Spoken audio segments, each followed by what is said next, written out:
9 segundos. Nani recognises he's 9 seconds behind as his mechanics get the car ready for the afternoon stage. The afternoon stage was to begin as Peter Hansel got out there. He was a solid leader, although with minimal margins. He found the first stage the fastest in the rally and the second tougher on the vehicles with more stones.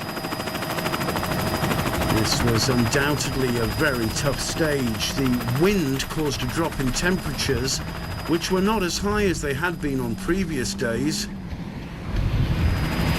And the day would end with Peter Hansel out in front. The Frenchman saying that all the way he was trying to do his best and just tot up the kilometers. Very fast car with a very good power, very good engine. Also I take a lot of pleasure because the track, the stage today was very nice.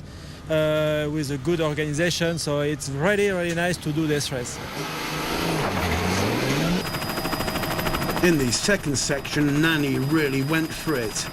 There was a moment during the second special when he went 14 seconds ahead of Peter Hansel, but due to the problem he had with his brakes, he decided to consolidate matters and not push things too hard. There's still another day, and he had to reserve strength and work on all sections of the track in order to rake in a few crucial seconds that could bring victory at the end. This morning in the first stage at the 180 kilometers, I lost a lot of time in the back of Chichari. It's lost his stay in the task from him from 80 kilometers, and I lost a lot of time. But it's okay. I'm happy. It's a good fighter with Stefan. It's a nice race. It's a hot race, but I'm happy.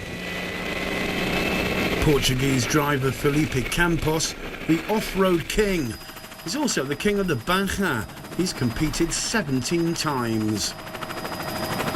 Campos lost 4 minutes with respect to the leaders, but he's got plenty of experience of the Baja España Aragon. He's been driving at a fine rhythm, didn't make mistakes, and at just 4 minutes behind the leader, nobody's going to write him off yet. Campos himself recognised that the front two were professional drivers, very good ones at that, and almost impossible to catch. He was just hoping to drive, enjoy it, have a good time, and get a good finish on the final day. French driver Nicolas Misselin hasn't been anything like as long at the seat of his Mitsubishi, one of whose official cars landed in his possession after the official Japanese team withdrew. He believes that in this year's Baja, it's as near as impossible to keep up with the first three, but things could still develop in his favour. It's important to notice that the Mitsubishi has a diesel engine. It's a very advanced car, and it was taking Misselin time to get used to. Just look at the dust he's blowing up there, and also, despite the slight breeze, the way the dust hangs around in the air for a long time. Temperatures inside the cars reaching as high as 70 degrees, and the drivers really suffering. Dutchman Van Dane. This car belongs to the previous Evolution 13. Today the driver was up to his usual standard, but suffered 3 punctures, 2 in the first section and 1 in the second. Still, he had a great day and got all the way up to 5th place.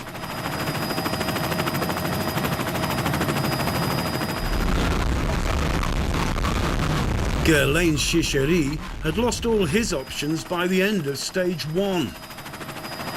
Electric problems with his BMW meant that the French driver was not able to finish the stage, although FIA regulations enable him to continue in the race, but with a penalty that left him more than 2 hours behind the leaders. Jean-Louis Schlesser, perhaps due to his enormous experience, was spot on with his pre-race predictions when he said that his buggy was not going to be competitive. The veteran driver finished the day in 11th place, 35 minutes behind the leader, but he improved considerably in the day's second stage.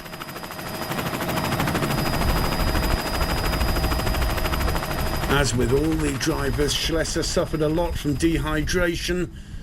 He was obliged to drink water constantly with mineral salts added. The other French veteran, Pierre Lartigue, suffered serious engine problems when he entered one of the water hazards too quickly and flooded his engine, preventing him from completing the stage. As you can see, the dust, still a major problem.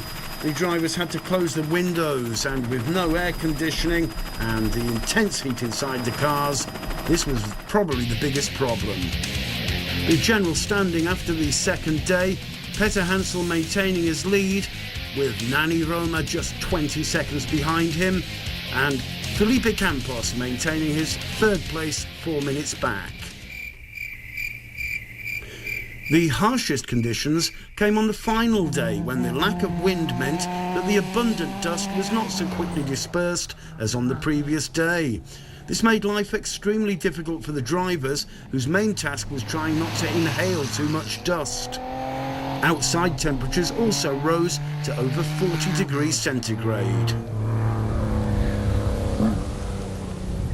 The track more and more rutted as not only cars but trucks and motorbikes repeated over the same circuit. Peter Hansel started the day with an advantage of 27 seconds, which over more than 200 miles in these conditions is next to nothing. To add to his difficulties, he had two serious problems. First of all, as you can see, his door wouldn't close, and this filled the car with dust, reducing visibility to a bare minimum. As you can see, it was tremendously difficult for the driver to keep control of the car, having to use one hand to keep the door closed at the same time. And there you can see the cloud of dust inside the car. Very, very uncomfortable indeed in the bucket of the BMW.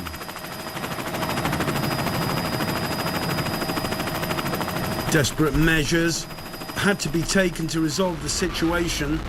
Co-driver Jean-Paul Courtret finding a piece of string to try and help the veteran driver to keep the door in place, and also to keep a hand on the steering wheel. At this stage, of course, having to stop. To rub salt into the wound, 20 miles from the end, his brakes gave in. He had to use the handbrake and gear changes to control the car, which was certainly a display of tremendous driving skills, but it also cost the Frenchman the race. He was to lose 9.5 minutes over this single stage. The mechanics trying to clean the inside of the car up for the final stage in the afternoon. Yeah, this morning I have a small problem with the door. The door still open, so a lot of dust inside the car. And after, it was not a big problem, but it was not really nice. But at the end, 30 kilometers before the end, the brake was broken, and it was not possible to drive without brake, but no brake at all, nothing. For stop, I need to use the gear and shift down, but it was not possible to drive fast. So I finished the stage, but very, very, very slowly. Peter Hansel's mechanics, however, were able in record time to get the brakes and the door fixed in time for the afternoon's final stage.